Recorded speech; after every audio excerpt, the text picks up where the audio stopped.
네, 오늘은 미가서 5장을 통해서 태초부터 영원까지 다스릴 아기 예수님에 대한 이야기를 오늘 전하도록 하겠습니다.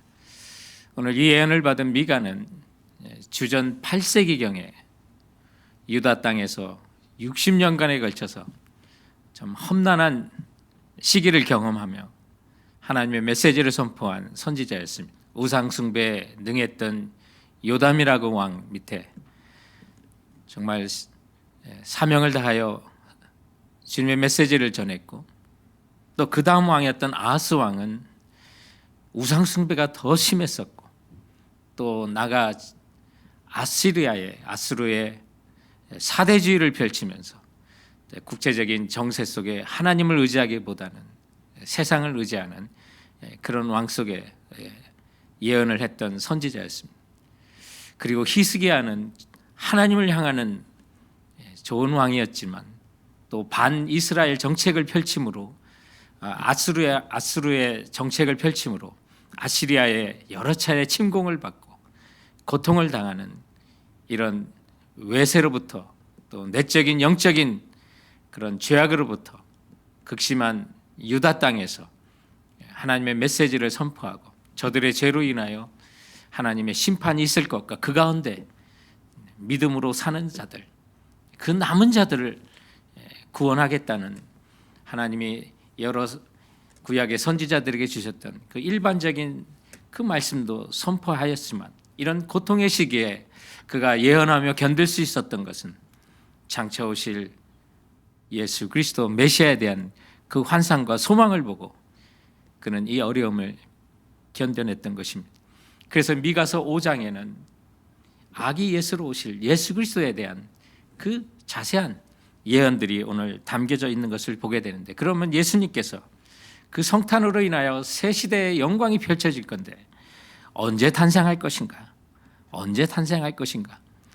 그것이 이제 1절과 3절에 예언되어 있는 것입니다. 1절 말씀에 보면 이스라엘이 외세에 둘러싸이고 재판자, 이스라엘의 통치자가 외세로부터 뺨을 맞는 그런 순환기에 예수 그리스도께서 메시아께서 탄생할 것이라는 정확한 예언을 하고 있습니다.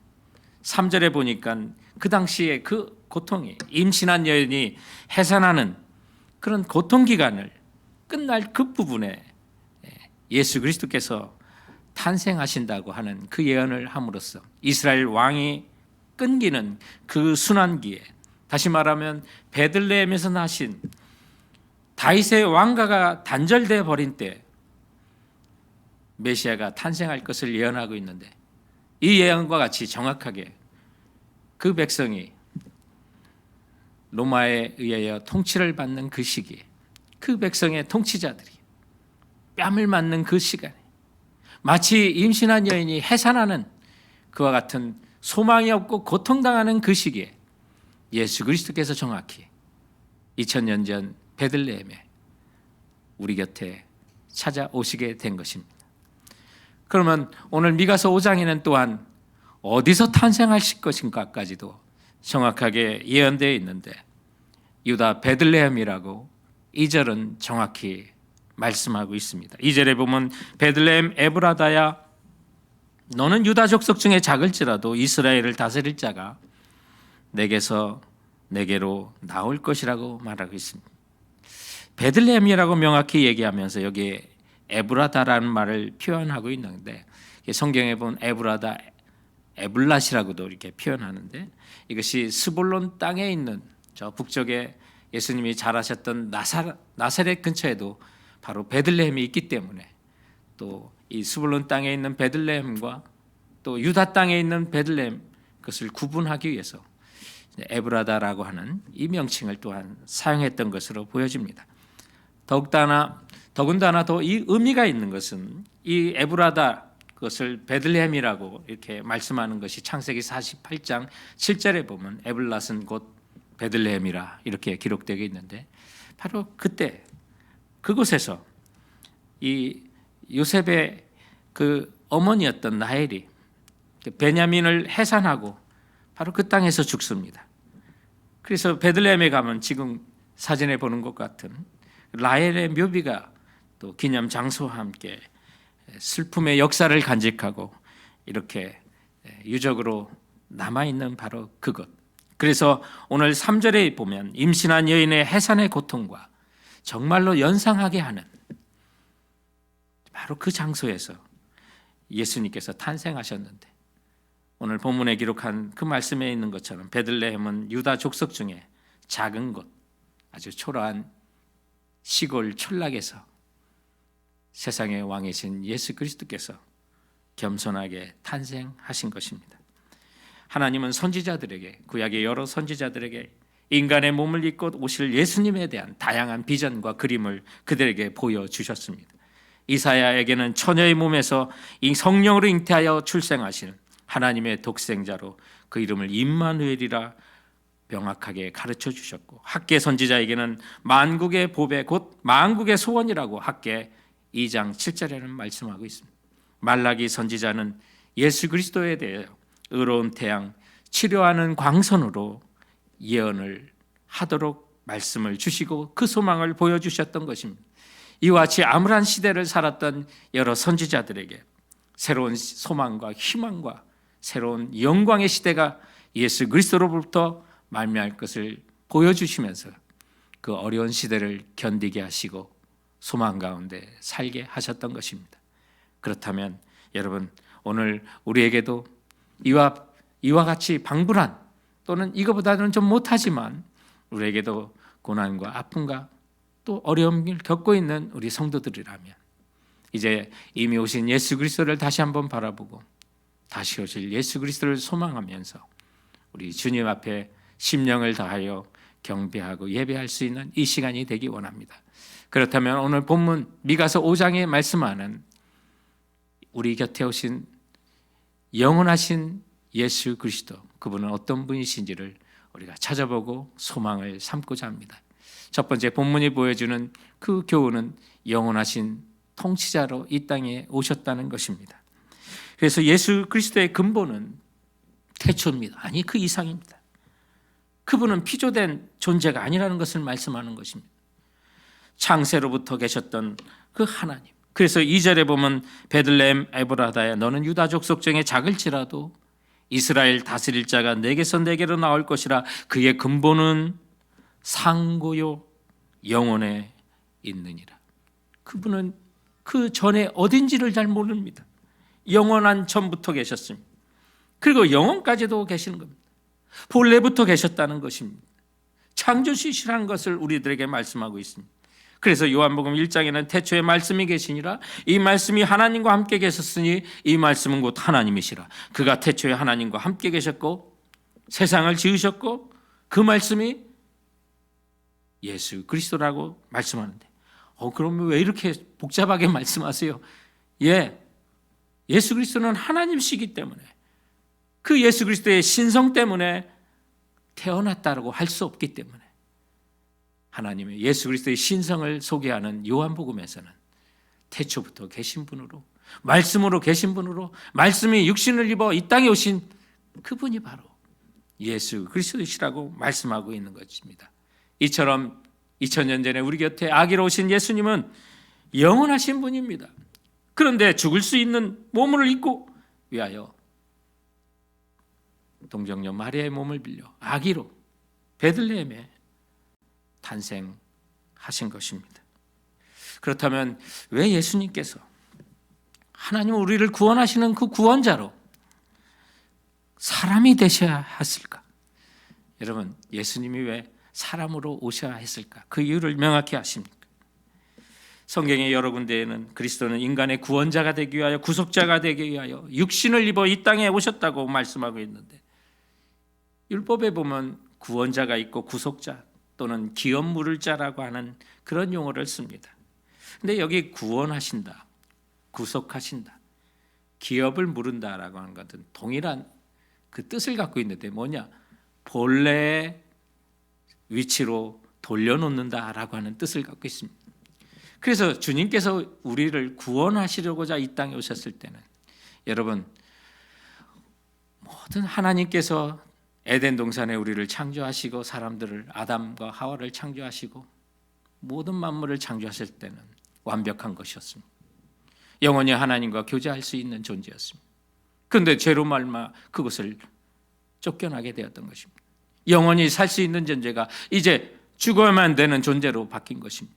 그런데 구속자, 구원자, 기업을 물은다는 것은 그 모든 것을 다시 회복한다는 것입니다. 그런데 율법에 보면 구속의 대상이 세 가지가 있습니다. 땅입니다. 땅을 잃은 자가 땅을 찾을 수 있습니다. 노예, 자유를 잃은 자가 자유를 찾을 수 있습니다. 그리고 또한 과부가 있습니다. 과부는 살 수 없는 것을 대표적인 그 사람의 계층입니다. 당시에 사회보장제도가 없기 때문에 이 과부는 구속을 받아야만 한 그런 대상이 되었던 것입니다. 그런데 율법에 보면 이 구속자가 되어야 되는 자격이 세 가지가 나옵니다. 구속자가 되어야 될 자격, 율법적 자격 세 가지. 첫째는 친척이어야만 합니다. 아무나 알 수 없습니다. 그의 친척이어야만 하는 것입니다. 두 번째는 지불할 능력이 있어야만 합니다. 그 모든 것을 구속해 줄 만한 돈이 있어야 되고 인품이 있어야 되고 명망이 있어야만 하는 것입니다. 그리고 자원해야만 합니다. 자기가 자원하지 않으면 할 수가 없는 것입니다. 롯을 구속했던 보아스의 이야기를 아시죠? 보아스보다 먼저 롯을 구원할 수 있는, 구속할 수 있는 사람이 있었지만 그는 자원하지 않았던 것입니다. 그렇다면 예수 그리스도께서 우리 곁에 사람으로 오셔야 했던 이유를 이제 우리는 이것을 통해서 알게 됩니다. 우리를 구원하고자 하면 주님이 우리의 친척이 되셔야만 했던 것입니다. 그래서 예수 그리스도는 우리의 형제로, 우리와 같은 인간으로, 사람으로 이 땅에 오시게 된 것입니다. 아울러 주님께서는 우리의 죄인들을 구속할 만한, 지불할 능력이 있어야만 하는 것입니다. 죄인이 죄인을 어떻게 구원할 수 있습니까? 죄가 있는 사람이 죄인들을 판결할 수가 있습니까? 말이 안 되는 것입니다. 주님께서는 우리 죄인들을 구원하시기 위한 지불할 능력이 있어야 하는데 그것은 죄 없이 이 땅에 오시는 것이었습니다. 그래야 성령의 잉태로 말미암아 동정녀 마리아의 몸을 빌려 아기 예수로 베들레헴 땅에 이 땅에 오신 것입니다. 또한 그 예수 그리스도께서는 자원하심으로 십자가를 지신 것입니다. 이 모든 것에 대한 스토리가 히브리서에 자세히 나와 있고 히브리서 2장 11절에 보면 예수님께서는 우리를 형제라고 부르는 것을 부끄러워하지 않으셨다고, 능히 자원하심으로 우리 곁에 친히 찾아오신 것을 말씀해주고 있는 것입니다. 그 예수 그리스도께서 근본은 태초 이전부터 그리고 영원까지 우리를 다스릴 통치자가 되어 주신다는 것입니다. 그분이 여러분을 구원하시고 우리 모두를 구원하신 것입니다. 그렇다면 영원한 통치자이신 예수 그리스도께서 우리를 구원하시고 우리의 구주가 되신다면, 성도 여러분, 시간에 쫓겨서 그 시간과 우리 인생의 그 시간, 죽음 이후에 우리가 어떻게 될까 근심할 필요가 없는 것입니다. 여러분의 시간과 여러분의 운명과 여러분의 인생과 여러분의 조급함, 이 모든 것을 영원하신 우리 예수 그리스도께 맡기시고 주님을 찬송하고 경배하는 우리 모두가 되길 주님의 이름으로 축원드립니다. 오늘 미가가 소망 가운데 바라봤던 메시아이신 예수 그리스도 두 번째는 모든 백성의 목자이심을 우리들에게 알려주고 있습니다. 4절 말씀에 보면 그가 여호와의 능력과 그의 하나님 여호와의 이름의 위엄을 의지하고 서서 목축하니 그들이 거주할 것이라. 이제 그가 창대하여 땅끝까지 미치리라고 말합니다. 여러분, 목축의 사회인 이스라엘에서 유다 땅에서 예수님은 목축을 하시는 분으로 소개를 하고 있습니다. 우리를 다스리는 분입니다. 한마디로 말하면 우리를 통치하시고 우리를 먹여 살리시는 분이라고 말씀하고 있는 것이고 그렇게 선언하고 있는 것입니다. 이 말씀처럼 예수님은 양의 문이셨고 또한 선한 목자이셨습니다.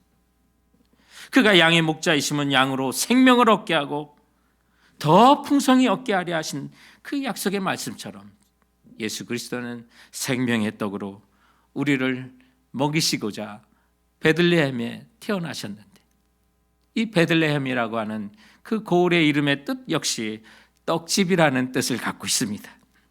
그래서 우리에게 생명의 떡과 또 연상을 시키는 또 하나님의 유머와 그 계획을 우리가 생각할 수가 있는데, 더군다나 이 베들레헴이 오늘 보니까 에브라다야, 베들레헴 에브라다야라고 했는데, 이 에브라다는 우리말로 번역을 하면 풍성하다, 열매가 넘친다는 그런 뜻을 갖고 있습니다. 다시 말하면 예수님께서는 생명의 떡을 넘치도록 주시는 분임을 우리에게 암시하고 있는 것입니다. 우리는 밥과 떡으로만 살 수 없습니다. 참 생명을 위해서는 생명의 떡이신 예수님이 필요한 것입니다. 이것이 풍성한 떡집인 베들레헴 에브라다, 그것의 생명의 떡으로, 풍성하신 생명의 떡으로 예수 그리스도께서 탄생하신 것을 우리는 감사하게 되는 것입니다. 그러나 예수님은 악의 몸을 입고 이 땅에 오셨지만 예수님은 연약한 목자가 결코 아닙니다. 오늘 말씀에 보면 그는 여호와의 능력과 그의 하나님의 여호와의 이름의 위엄을 의지하고 서서 있다고 말합니다. 성경에서 하나님이 서 있다, 행동을 뜻하는 것입니다. 그분의 역사하심, 쉬지 않는 분임을 표현하고 있는 것입니다. 예수는 그의 양떼를 먹이시는 능력의 목자입니다. 그래서 아무도 그의 손에서 그 양을 뺏을 자가 없다고 합니다. 그분의 사랑에서 끊을 것이 없습니다. 끊을 자가 없습니다. 왜요? 주님은 하나님이시고 능력의 목자이시기 때문입니다.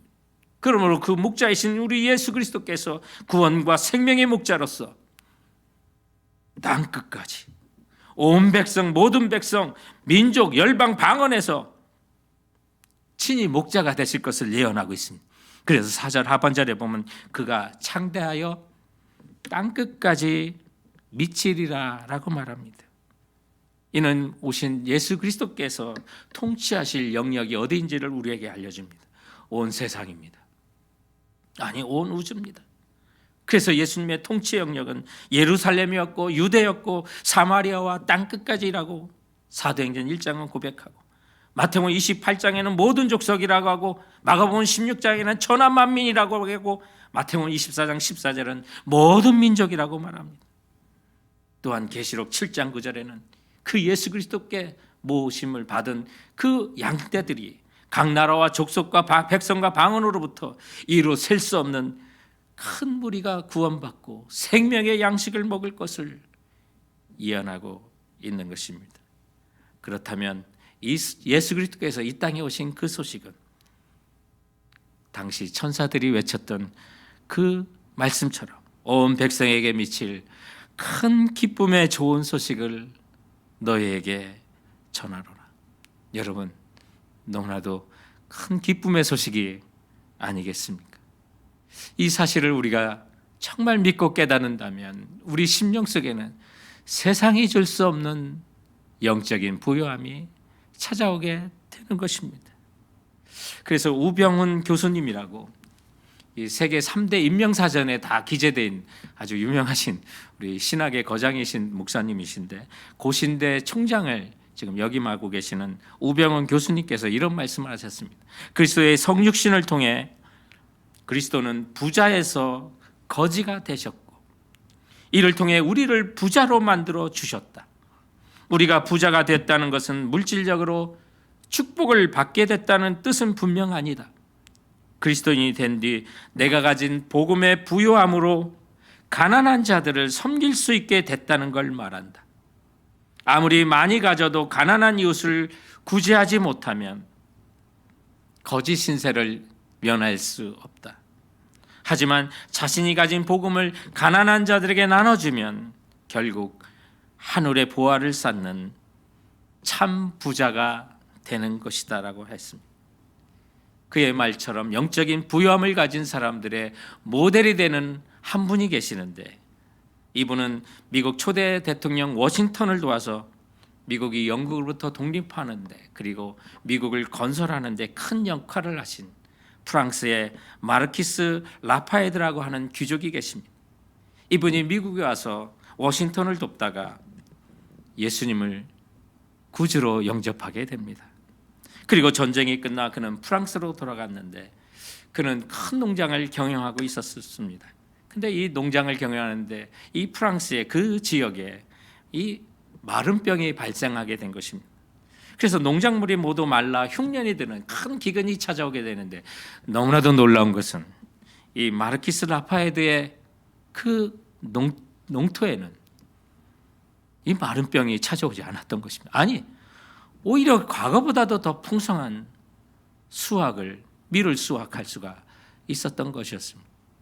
그래서 그의 친구들이 이 마르키스에게 이렇게 말합니다. 정말 돈을 벌 수 있는 절호의 기회라고. 이제 밀을 팔아서 엄청난 돈을 벌 수 있는 축복의 기회네. 지금 팔면 이 도시 땅 전체를 자네가 살 수 있을 것 같네라고 친구들이 조언할 때, 이 말을 들었던 마르키스는 이런 말을 합니다. 지금은 밀을 팔 때가 아니라 밀을 나눠줄 때라네. 예수 그리스도께서 주신 그 구원의 은총으로 말미암아 그는 이웃을 섬기는 그리스도인이 되기로 결심을 했던 하나님의 백성이었던 것입니다.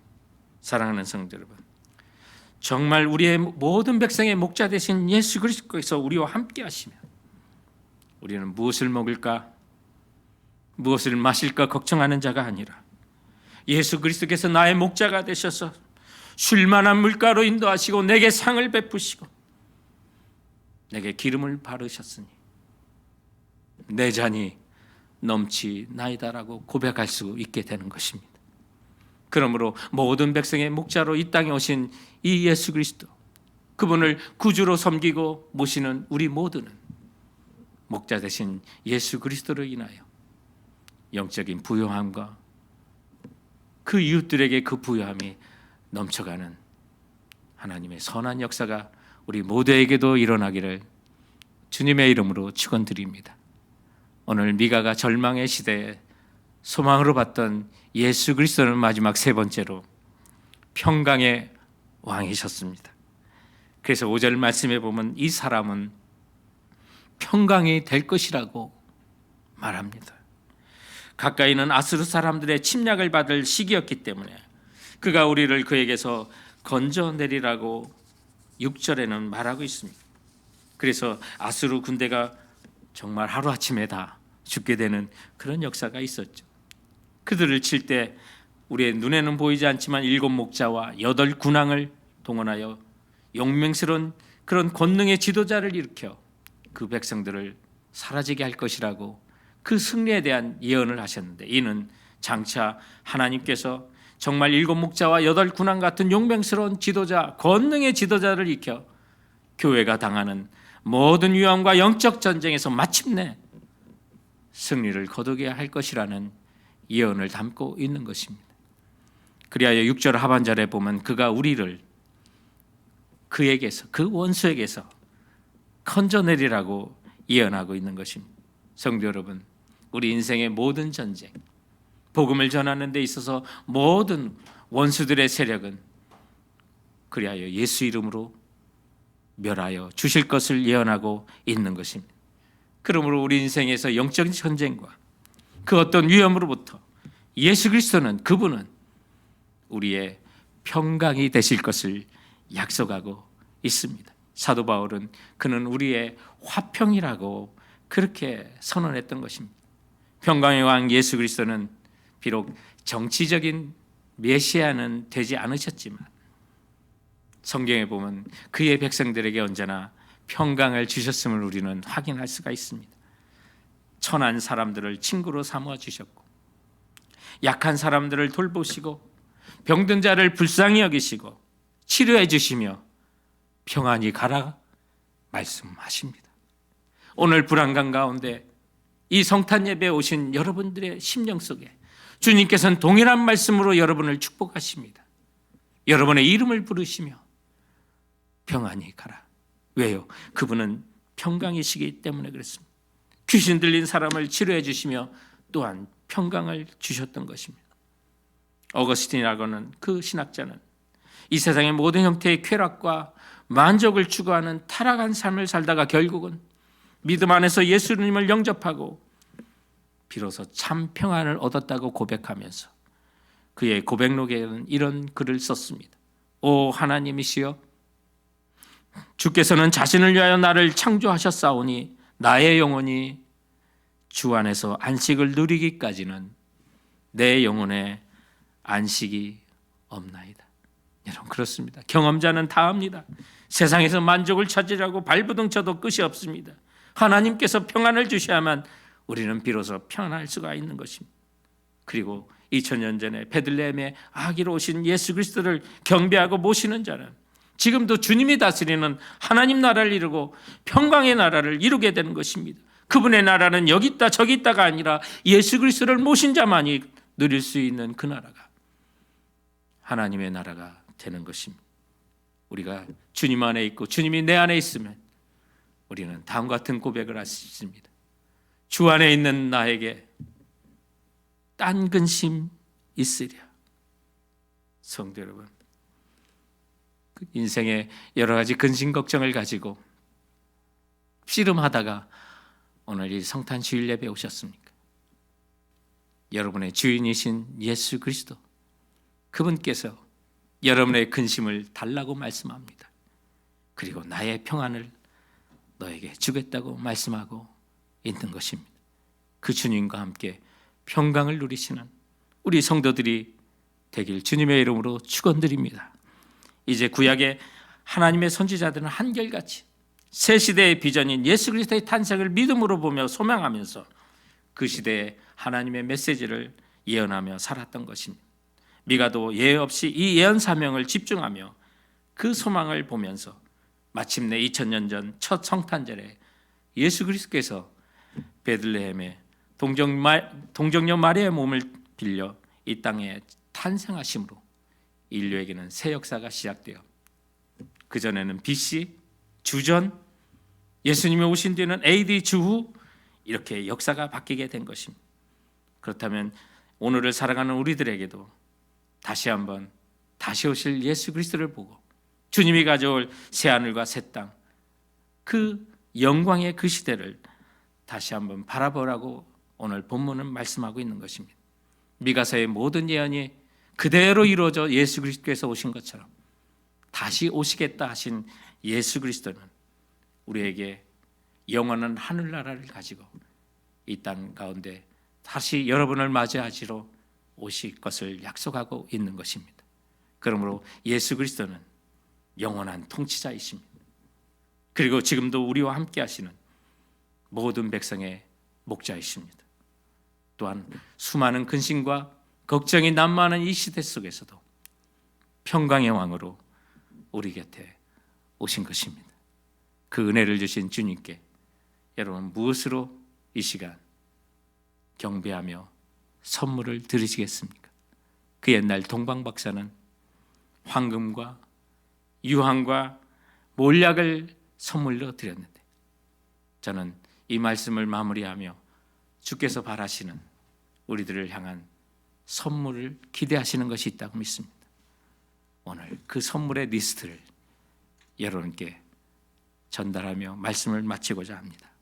제목은 예수께 내가 드릴 선물. 얼굴은 그분이 주셨지만 표정은 내가 드릴 선물. 시간은 그분이 주셨지만 유용하게 활용하는 건 내가 드릴 선물. 눈은 그분이 주셨지만 성경 말씀 읽고 기도하는 건 내가 드릴 수 있는 선물. 입은 그분이 주셨지만 좋은 말을 하는 건 내가 드릴 선물. 귀는 그분이 주셨지만 애써 귀 기울여 듣는 건 내가 드릴 선물. 손은 그분이 주셨지만 땀 흘려 수고하는 건 내가 주께 드릴 선물. 발은 주님이 주셨지만 말씀 순종하러 뛰어가는 건 내가 드릴 선물. 가정은 주께서 주셨지만 천국으로 만드는 건 내가 드릴 선물. 남편과 아내는 주께서 주셨지만 사랑하고 섬기는 건 내가 주께 드릴 선물. 자식은 주께서 주셨지만 가꾸고 키워가는 건 내가 주께 드릴 선물. 교회는 주께서 주셨지만 충성하고 섬기는 건 내가 주께 드릴 선물. 성경은 주께서 주셨지만 그 말씀을 읽고 예수를 닮아가는 건 내가 주님께 드릴 수 있는 선물. 여러분, 이 선물로 이 땅에 오신 예수 그리스도께 경배하며 예물을 드리시는 자랑스러운 세계 선교 침례교회 모든 성도들 되시길 주님의 이름으로 축원드립니다. 기도하시겠습니다.